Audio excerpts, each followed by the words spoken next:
Most people think they know why America left the gold standard. The story goes like this. Richard Nixon, facing a dollar crisis in 1971, went on television, announced that America would no longer exchange dollars for gold, and that was it. A practical decision made under pressure. A technical fix to a monetary problem. An economic necessity dressed up in presidential authority. But here's the problem with that version of events. It's not wrong exactly, but it leaves out the part that actually matters. Because Nixon's announcement on August 15, 1971, was not the beginning of this story.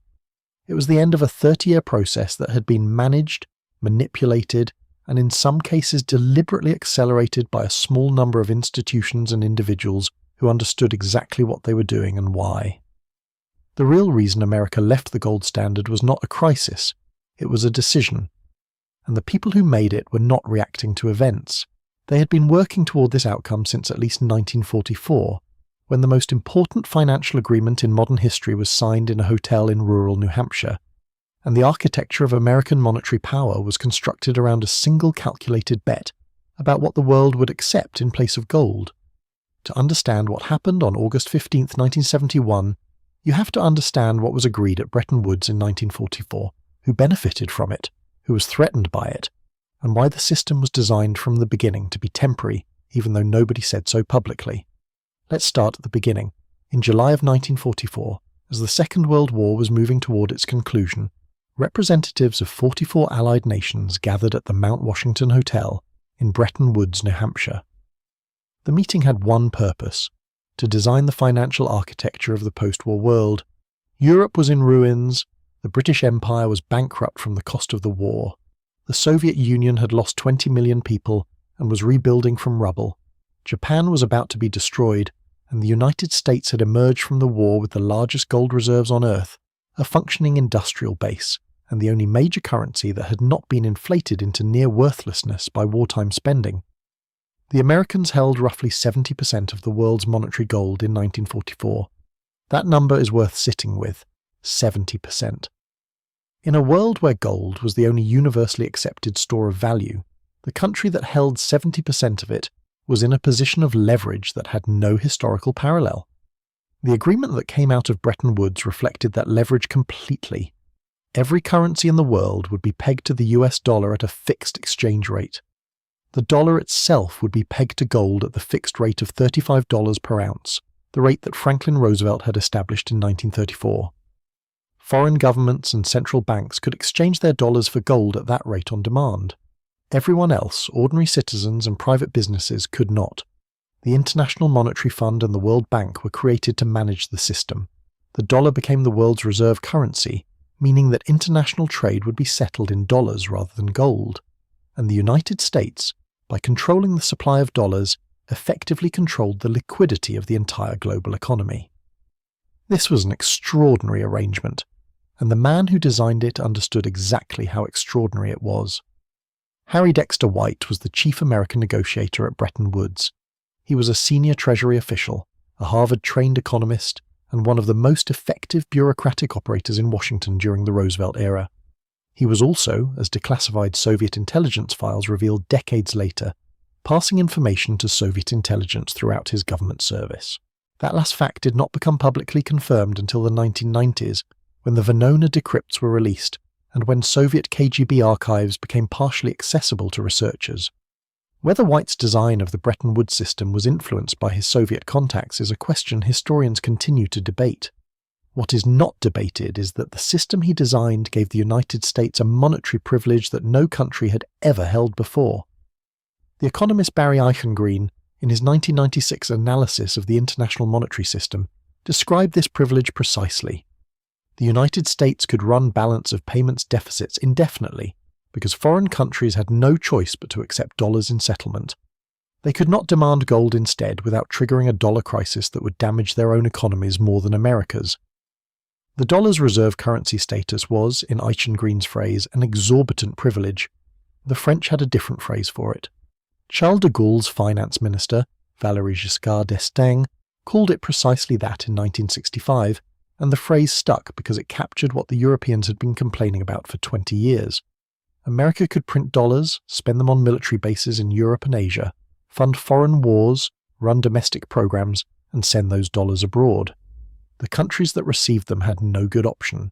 They could hold the dollars, effectively lending money to Washington at zero interest, or they could demand gold, which threatened to collapse the system that everyone depended on. De Gaulle decided in 1965 to demand the gold. He was not being irrational. The arithmetic of the Bretton Woods system had been visibly deteriorating since the late 1950s. The United States was running persistent balance of payments deficits. Dollars were piling up in the vaults of European central banks, and the gold stock at Fort Knox and the Federal Reserve Bank of New York was declining as foreign governments exercised their right to convert. By 1965, there were more dollars held outside the United States than there was gold to back them at $35 an ounce. This was the fundamental vulnerability of the Bretton Woods system, and it had been identified by the Belgian economist Robert Triffin in 1960 in what became known as the Triffin dilemma. If America supplied enough dollars to meet global demand for the reserve currency, it would run deficits. If it ran deficits, foreign dollar holdings would eventually exceed the gold backing. When that happened, the promise to exchange dollars for gold at a fixed price became mathematically impossible to keep. Triffin presented his analysis to the Joint Economic Committee of Congress in 1960. He was telling the American government in public testimony that the Bretton Woods system contained a structural defect that would eventually force a choice between maintaining the gold convertibility or maintaining the dollar's role as reserve currency. It could not do both indefinitely. Nobody in the Johnson administration wanted to hear this, because the Vietnam War was consuming dollars at a rate that made the arithmetic worse every year. Between 1965 and 1968, American military spending in Southeast Asia added tens of billions of dollars to the balance of payments deficit. Those dollars went to South Vietnamese contractors, to American troops who spent them locally, to the entire infrastructure of a war being fought 7,000 miles from Washington. Those dollars ended up in foreign hands, and foreign central banks watching the gold drain began to get nervous. The run on gold that broke the system began not in 1971 but in 1968. In March of that year, a speculative run on gold drove the price above the official $35 peg in private markets. The London Gold Pool, a cooperative arrangement between 8 central banks that was designed to maintain the official price by selling gold into the market when private demand pushed the price up, was overwhelmed. The United States and its partners were selling gold faster than they could afford to. On March 15, 1968, the London gold market was closed for 2 weeks. When it reopened, the pool had been dissolved. A 2-tier gold market was established, with the official $35 price for central bank transactions and a free market price for everyone else. The free market price promptly rose above $35 and kept rising. This was already the end of Bretton Woods in any meaningful sense. The official price was no longer the market price. The convertibility promise was already broken for practical purposes. All that remained was the formal acknowledgement. That acknowledgement came on August 15, 1971, when Richard Nixon went on television and told the world that the United States would no longer exchange dollars for gold at any price. The conventional explanation for Nixon's timing focuses on the immediate pressure. A run on the dollar in the summer of 1971, foreign governments presenting dollars for gold conversion, a deteriorating balance of payments situation. All of that is accurate. But the preparation for this moment had begun years earlier, in a series of meetings at the Federal Reserve, at the Treasury, and at the Bank for International Settlements in Basel that almost nobody outside the financial system knew about. Paul Volcker, who was Under Secretary of the Treasury for Monetary Affairs in 1971 and would later become Federal Reserve Chairman, was one of the architects of what happened that August. His memoirs, published in 2018, describe the preparation in terms that make clear the decision was not improvised. It was designed. A small team at Treasury had been working on the mechanics of closing the gold window for months before Nixon's announcement. The question they were working on was not whether to end gold convertibility. That decision had effectively been made by the mathematics of the situation years earlier. The question was how to end it in a way that preserved the dollar's reserve currency status, rather than destroying it. This is the part of the story that the conventional telling always leaves out. Ending gold convertibility could have meant the end of the dollar's special role. If the dollar was no longer backed by gold, why would the world continue to hold dollars as the primary reserve currency? Other currencies, the German mark, the Japanese yen, even a European currency could potentially fill that role. The answer that the Nixon administration found was oil. In the months following the closing of the gold window, Henry Kissinger and Treasury Secretary William Simon conducted a series of negotiations with Saudi Arabia that have never been fully declassified. What is documented in the available record, including a 2016 Bloomberg investigation that obtained previously classified documents through Freedom of Information requests, is the basic structure of what was agreed. Saudi Arabia would price its oil exclusively in dollars. In return, the United States would provide military protection to the Saudi regime, guarantee access to American weapon systems, and recycle the petrodollars that accumulated in Saudi hands back into US Treasury bonds. The other OPEC members, with varying degrees of persuasion and in varying timeframes, came to similar arrangements. By the mid-1970s, oil was priced in dollars across the global market. Any country that needed to buy oil, which meant essentially every country on Earth, needed to hold dollars to pay for it. The gold-backed dollar had been replaced by the oil-backed dollar. The exorbitant privilege had not ended. It had been reconstructed on a new foundation. This is what the textbook version of the gold standard story consistently omits. It presents 1971 as the end of American monetary hegemony. The actual outcome was the preservation of that hegemony, on terms that were in some ways more durable than gold convertibility had been, because oil could not be converted into anything. You simply needed it, every day, in every country, forever. The man who understood this most clearly was not Nixon, who was focused on the domestic political consequences of his decisions. It was Kissinger, who saw the monetary and energy systems as instruments of geopolitical power, and who managed the negotiations with Saudi Arabia with exactly that framework in mind. The 1973 oil embargo, which followed the Yom Kippur War and which is typically presented as a crisis imposed on America by OPEC, actually accelerated the petrodollar arrangement. The quadrupling of oil prices in 1973 and 1974 produced enormous dollar surpluses in Saudi Arabia and the Gulf states. Those surpluses were recycled into US Treasury bonds and New York banks, providing capital flows that financed American deficit spending through the 1970s and beyond. The countries that suffered most from the oil price shock were not the United States but the developing nations of Asia, Africa and Latin America, which had no dollar reserves, no oil production, and no leverage in the new system. They were forced to borrow dollars from American banks at high interest rates to pay their oil bills, creating the debt crisis that would consume the developing world through the 1980s. This is the consequence that the standard telling of the gold standard story never reaches. The transition from gold-backed dollars to petrodollars did not create a more equitable international monetary system. It created one in which American monetary decisions, specifically Federal Reserve interest rate policy, could devastate entire continents of countries that had no voice in those decisions and no protection from their effects. Paul Volcker's interest rate increases of 1979 to 1981, which pushed US rates to nearly 20% to break domestic inflation, also made dollar-denominated debt in developing countries catastrophically expensive to service.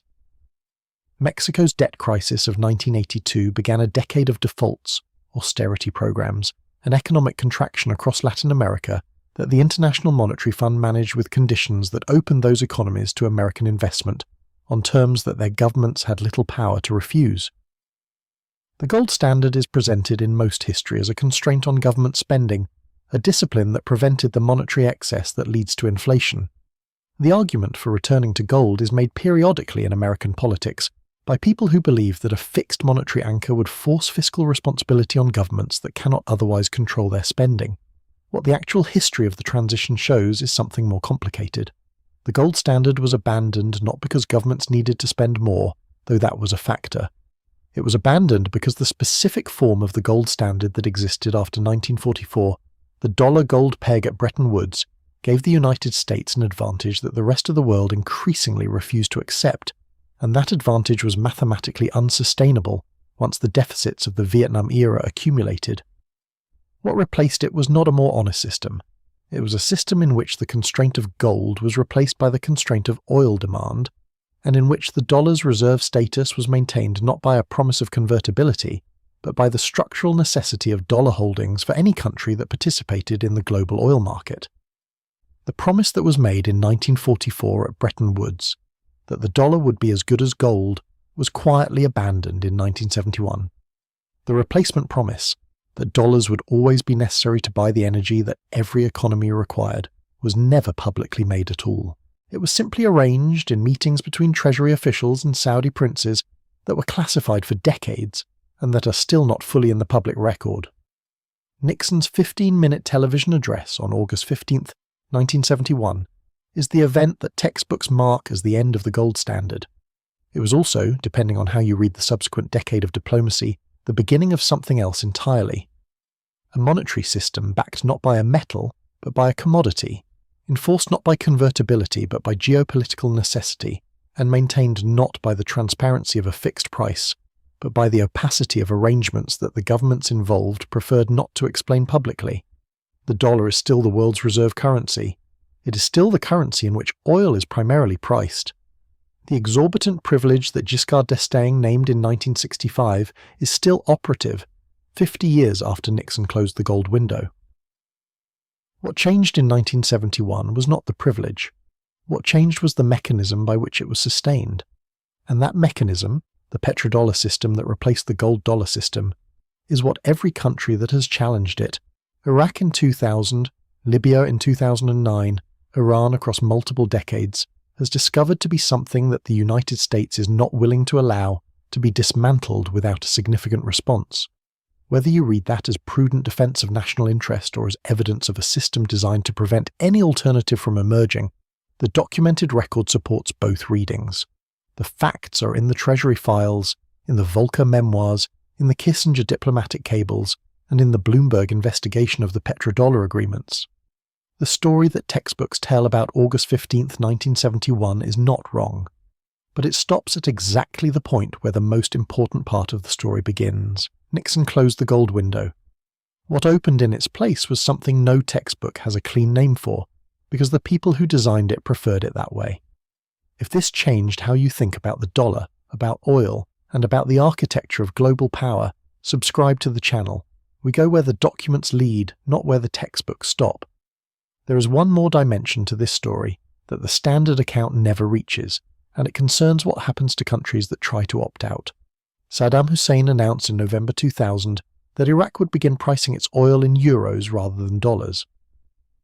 The announcement was treated by most financial journalists as an eccentric gesture, the kind of thing an isolated regime does to signal defiance without any real strategic consequence. Within 3 years, Iraq had been invaded, Hussein had been removed from power, and the Iraqi oil ministry's first act under American administration was to return oil pricing to dollars. Muammar Gaddafi had been developing a plan for an African gold dinar, a pan-African currency backed by Libya's gold reserves and intended to allow African oil-producing nations to price their oil outside the dollar system. The plan was in active development in 2010 and 2011.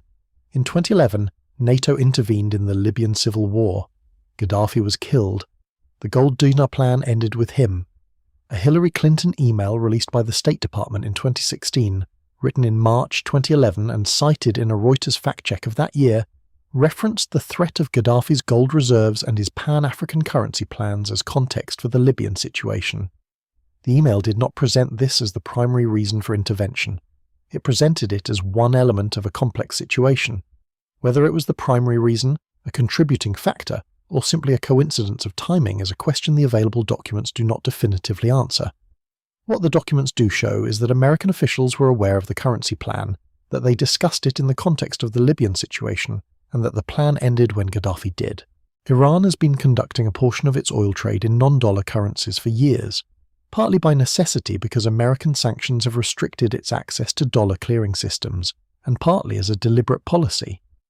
The sanctions that restrict Iran's access to the dollar system are among the most severe ever imposed by the United States on a foreign country. Russia began reducing its dollar reserves in 2018, accelerating after the 2022 invasion of Ukraine, when American and European governments froze approximately $300 billion of Russian central bank assets held in Western financial institutions. The freezing of those assets, which was legally unprecedented at the scale it was applied, prompted central banks across the developing world to quietly begin reviewing how much of their reserves they held in currencies subject to American jurisdiction. China and Russia have been conducting bilateral trade in their own currencies since 2015, a process that accelerated significantly after 2022. The BRICS nations, Brazil, Russia, India, China, and South Africa, have been discussing alternatives to the dollar settlement system with increasing seriousness at each annual summit since 2023. None of this has displaced the dollar as the world's primary reserve currency. The dollar still accounts for approximately 58% of global foreign exchange reserves, down from 70% in 2000, but still far ahead of any competitor. The euro is second at around 20%. The Chinese renminbi is at approximately 3%, despite China being the world's second largest economy. The dollar's reserve status is sustained by inertia, by network effects, by the depth and liquidity of American financial markets, and by the fact that no alternative has yet emerged that offers the combination of size, stability, and accessibility that the dollar provides. But the trend line since 2000 has been consistently downward. Every decade, the dollar's share of global reserves has declined. Every major geopolitical rupture, the Iraq War, the 2008 financial crisis, the COVID pandemic, the Ukraine sanctions, has accelerated questions about the durability of the system that Nixon and Kissinger constructed in the years after August 15, 1971. The gold standard that Roosevelt established in 1934 and that Bretton Woods codified in 1944 lasted approximately 27 years before the mathematics made it untenable. The petrodollar system that replaced it was constructed in the early 1970s and has been operational for approximately 50 years. Whether it is approaching its own structural limits, whether the combination of de-dollarization trends, the rise of alternative payment systems, and the use of dollar sanctions as a geopolitical weapon is doing to the petrodollar what Vietnam-era deficits did to the gold dollar system, is a question that economists and geopolitical analysts are actively debating. What is certain is that the system has limits. Every monetary arrangement in history has had them. The question is not whether the petrodollar system will eventually be replaced by something else, but what that something else will be, who will design it, and in whose interests it will be designed. The last time that question was answered, 44 nations gathered at a hotel in New Hampshire in July 1944, and the answer they produced served American interests so effectively that it took the rest of the world 30 years to fully understand what had been agreed. The time before that, the classical gold standard that governed the global economy from roughly 1870 to 1914 was also not a neutral arrangement. It served the interests of creditor nations over debtor nations, of capital over labour, of the countries with gold over the countries without it. When it collapsed in 1914, it took the world economy with it into a decade of instability that contributed directly to the conditions that produced the Great Depression. Every monetary system is a political arrangement disguised as a technical one. The gold standard was a political arrangement. Bretton Woods was a political arrangement. The petrodollar is a political arrangement. What they have in common is that the political choices embedded in them were made by a small number of people in rooms that were not open to the public, and that the consequences of those choices were distributed across billions of people who had no voice in making them. Nixon's 15 minutes on August 15, 1971 is what the textbooks cover. The decade of diplomatic work that preceded it, and the decade of construction that followed it, is what actually determined the shape of the world you live in today. The gold was in Fort Knox, the decision was in Washington, the arrangement was in Riyadh, and the documents, the ones that explain what was actually agreed and why, are in archives that are still, 50 years later, not fully open to the public. That gap between what happened and what is documented is where the most important parts of this story live. It is also where the most important parts of every story about money and power tend to live. That is not a conspiracy. It is how power works. The record shows it, as far as the record goes. But to fully understand what was lost when gold convertibility ended, and what was deliberately constructed in its place, you have to go inside the Federal Reserve in the decade before Nixon's announcement. Because the central bank that was supposed to defend the Bretton Woods system was, during those years, doing something that the public did not know, and that the system's architects had not fully anticipated.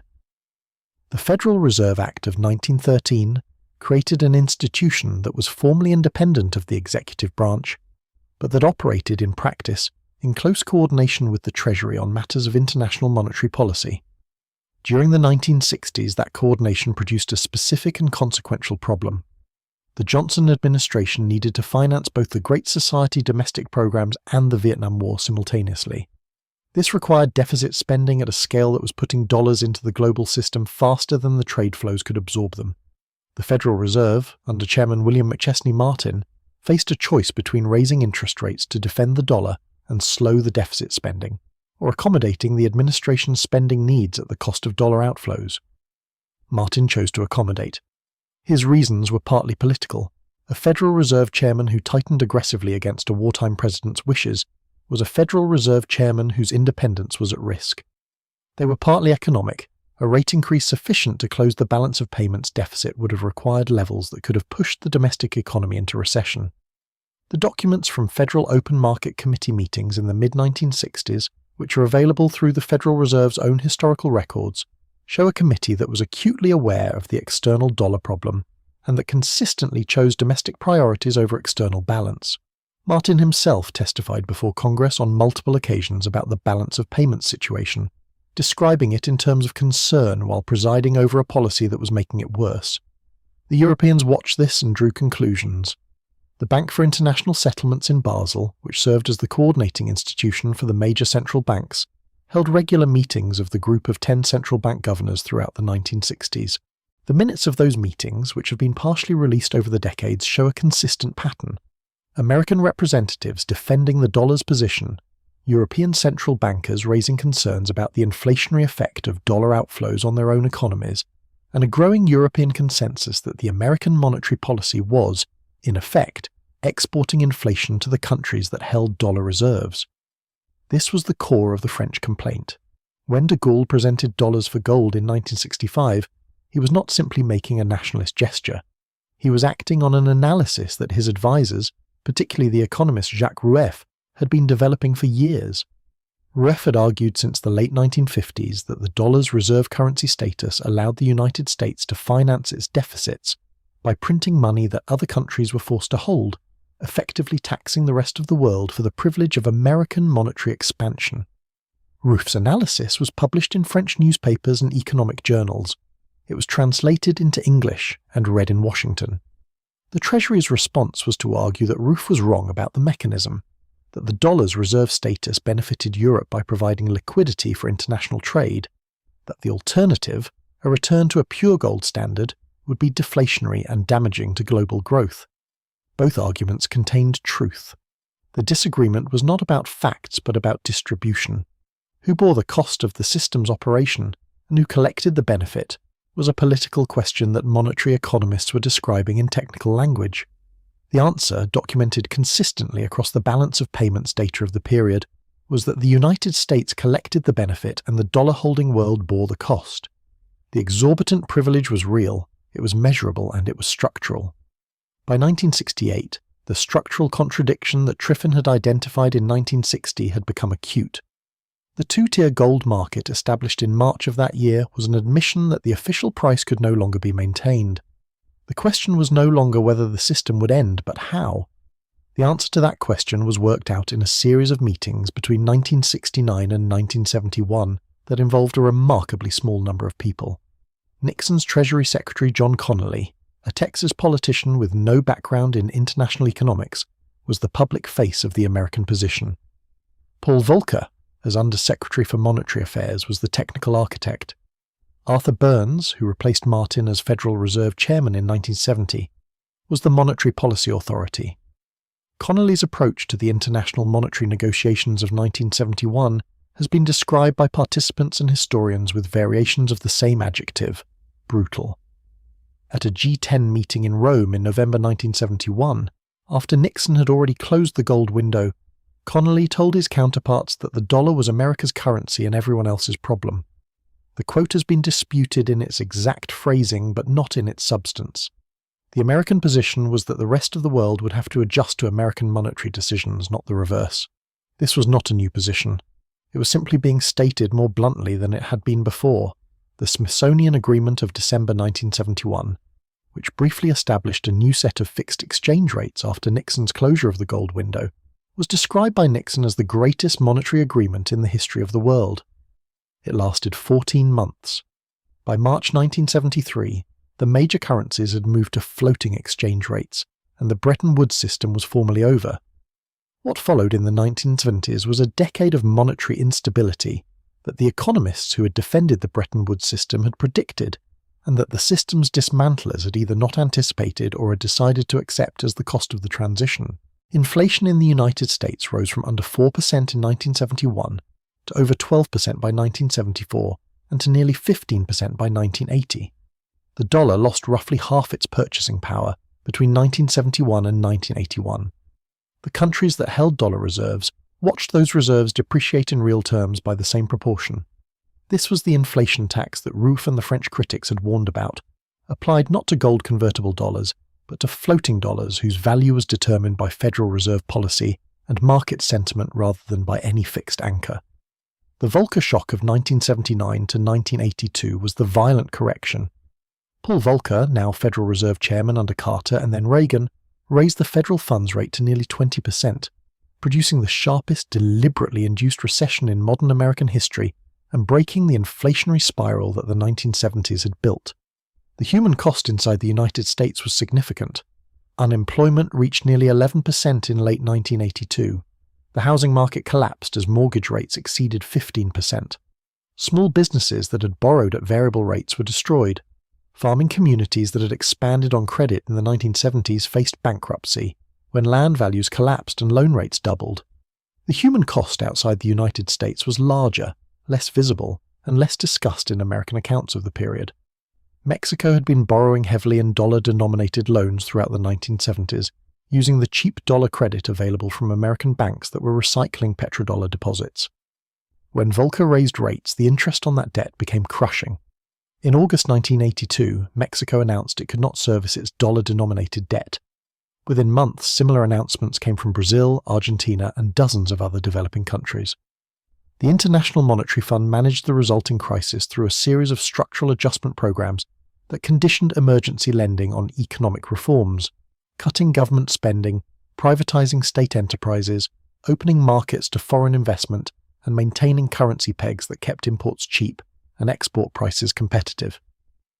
The programs were designed in Washington and implemented in countries that had borrowed in a currency they did not control and had no way to devalue their way out of the debt. The lost decade of the 1980s in Latin America, the decade of stagnation, austerity, and contracted living standards that followed the debt crisis, was a direct consequence of the monetary policy decisions made in Washington in 1979. Not by design, not as a punishment, but as a consequence of a system in which American monetary policy set the terms for the entire global dollar economy, and the countries at the periphery of that economy had no protection from its effects. This is the dimension of the gold standard story that is almost never told in American accounts. The debate about gold versus floating rates, about the Fed's independence, about Volcker's heroism in breaking inflation, is conducted entirely within the frame of American domestic experience. The frame that includes Mexico City in 1982, Buenos Aires in 1982, Brasilia in 1982, and the 30 other capitals where governments were simultaneously telling their populations that the decade of growth was over and that foreign creditors would be paid first, is a different frame, and it produces a different assessment of what the transition from gold to floating rates actually meant. The Bretton Woods system, for all its asymmetries, had built-in constraints on American monetary expansion through the gold convertibility mechanism. Foreign governments could and did present dollars for gold when they judged American policy to be excessively expansionary. That constraint was inconvenient for Washington, and its inconvenience was the reason the system ultimately collapsed. But the constraint was real. It imposed a discipline that the floating rate system replaced with no comparable mechanism. What replaced it, as the 1970s and 1980s demonstrated, was the constraint of crisis. The dollar would be inflated until the inflation became intolerable, then it would be corrected by a recession severe enough to break the inflationary expectation, and the cost of that correction would be distributed globally with no mechanism for the countries bearing most of the cost to have any voice in the decision. That remains the structure of the international monetary system today. The Federal Reserve sets policy for the American economy. The rest of the world adjusts. When American rates rise, capital flows to dollar assets and away from emerging markets. currencies depreciate, dollar-denominated debt becomes more expensive, and governments that borrowed in dollars face the same arithmetic that Mexico faced in 1982. The gold standard is gone. What replaced it is not neutral. It is a system in which the country that issues the reserve currency makes monetary decisions for itself and imposes the consequences on everyone else. Nixon said it plainly through Connolly in Rome in 1971. The dollar is America's currency and everyone else's problem. 50 years later, that remains an accurate description of the arrangement. The question that the next 50 years will answer is whether the world will continue to accept that arrangement, or whether the combination of American policy choices, the weaponization of dollar sanctions, the erosion of trust in American institutions, and the rise of alternative powers with alternative payment systems will eventually produce the monetary equivalent of what de Gaulle did in 1965. De Gaulle presented dollars and demanded gold. What the alternative would be today, what country or coalition would present dollars and demand something else, and what that something else would be, is the question that the architects of the current system have not answered, because they have preferred not to acknowledge that it is a question. It is a question. The gold was in Fort Knox, the decision was in Washington, the arrangement was in Riyadh, and the next arrangement, whatever it turns out to be, will also be made in rooms that are not open to the public, by people who understand exactly what they are constructing, and prefer that understanding to remain, for as long as possible among themselves. The record, as far as it goes, shows this has always been true. It also shows that monetary arrangements, like empires, do not last forever. They last until they don't, and the transition from one to the next is never as clean as the textbooks make it sound. If you want to understand how money and power actually work, subscribe. We follow the documents, not the official version. I'll see you in the next one.